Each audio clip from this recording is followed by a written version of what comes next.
there, my name is Heather Feather. I am the owner of Rare Bird Medicine, and today's topic is Eye of the Tiger. Now, when we break down Eye of the Tiger, the symbolism, and this is mostly like a lot of what I see medicine people, shamans doing, is reading the signs, symbols, and clues of where consciousness is. So, when we think about a tiger is passionate, is fierce, they pounce, they pause, they have a predator prey dynamic present. They cat dynamic, big cat dynamic, even domesticated cat, little cat dynamic. They love to lay in the sun. There are more lunar cats, like a black panther, puma, jaguar, things that might hide in the night. They are nocturnal by nature, but they love to lay in the sun. And tiger has that brilliant sun-like color that's so vibrant. It has this stripe of black and white, embracing shadow and light, love and fear, knowing its anger as well and its ire, as well as its love and tenderness towards its cubs, its wee baby kits. So tiger can also represent, for animal symbolism, passion, adventure beckons, adventure awakens in your life. And when we talk about the eye of the tiger, we're talking about the perception of that which is fierce, passionate, vibrant, able to know when the right moment is to strike. The reason I'm talking about the eye of the tiger is because I've had this recognition in some relationships, and we all have different things that we understand and different things that we're learning.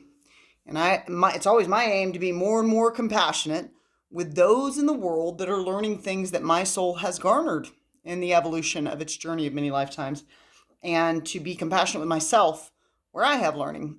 One of the things I've come to understand in relationship is that when that tiger, that fierce side of the tiger, that passionate, fiery side of the tiger comes out, and our ire and our anger gets activated, the eye of the situation, or the perception we may have, is a predator-prey dynamic, and we might want to seek to pounce on the prey. You did this, you said this, you went over there, and then you acted like this, and then you said, and then next time I'm going to record the you.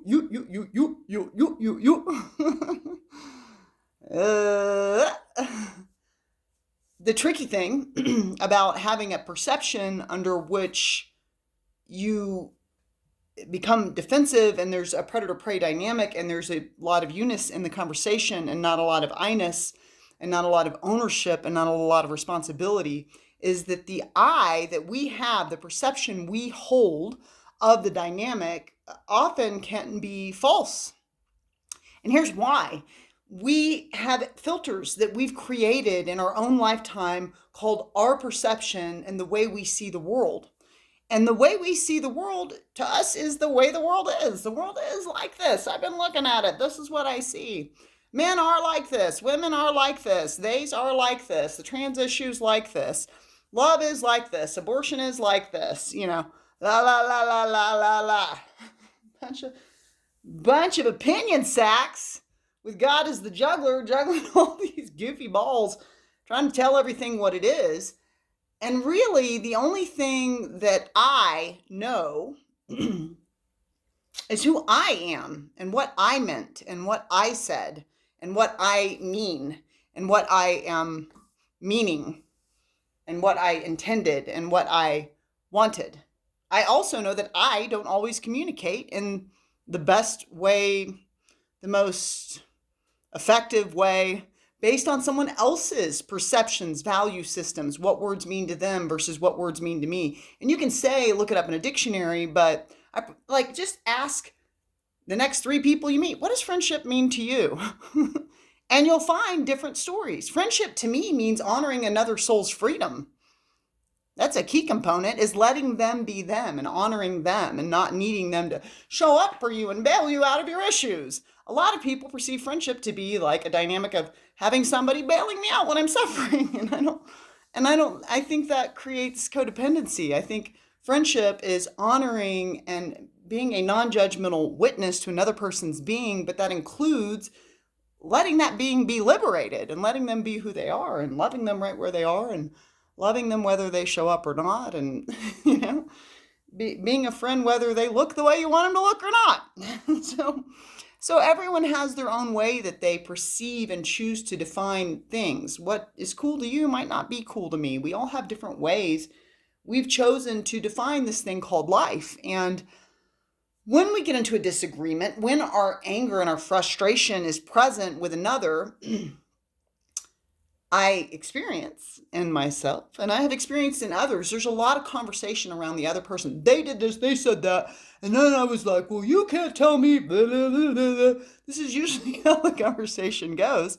I mock it because I make fun of myself. I've done that. It's ridiculous. I don't know what you meant or what your intent was, or if your words were perfectly chosen to convey the depth and magnitude of your being. What I do know is that there's tremendous complexity in a being. And what I do know is that I have the propensity and capacity to misinterpret you. What I do know is that I'm not you. What I do know is that I can misperceive. So when I talk about the eye of the tiger, I'm talking about when it comes to this feisty, fighty, fiery part of ourselves, when Mars is really activated, we are getting some of these fire signs activated, or we have Scorpio transformation activated, which we do, shaking in the web right now. We might start doing things to transform. And one of the ways we can transform is to choose, when I'm in a state of conflict, I'm not going to use the word you.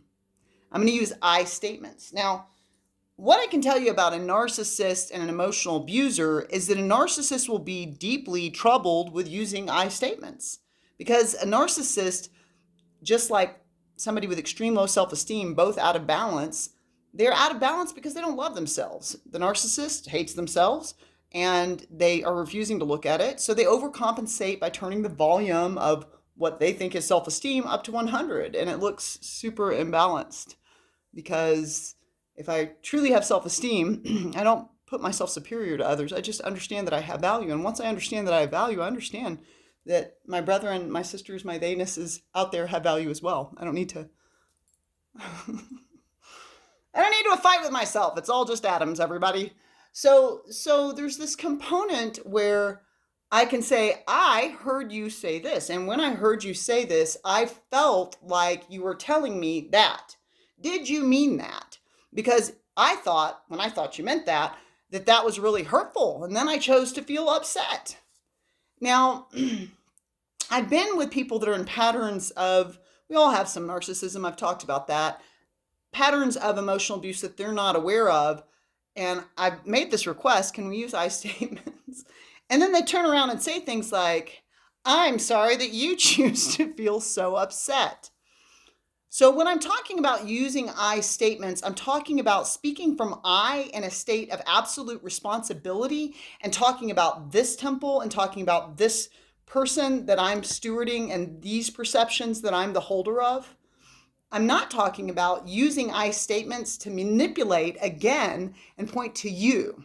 I'm sorry you feel that way. Well, humans feel a lot of things. You don't know all the things I feel. And now you're, negating the conversation again by not taking responsibility, by redirecting the conversation back to me and how I feel.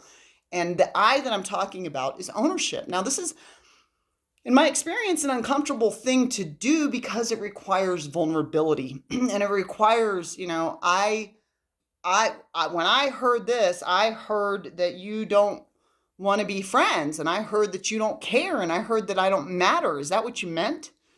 You'll find 9 times out of 10 when you're upset. Now, there are some people in the world that have a lot of evolution work to do around truth and kindness and love and compassion. You'll find 9 times out of 10 when you're upset with another two-legged, you have misperceived what they meant. You did not have your eye on the prize.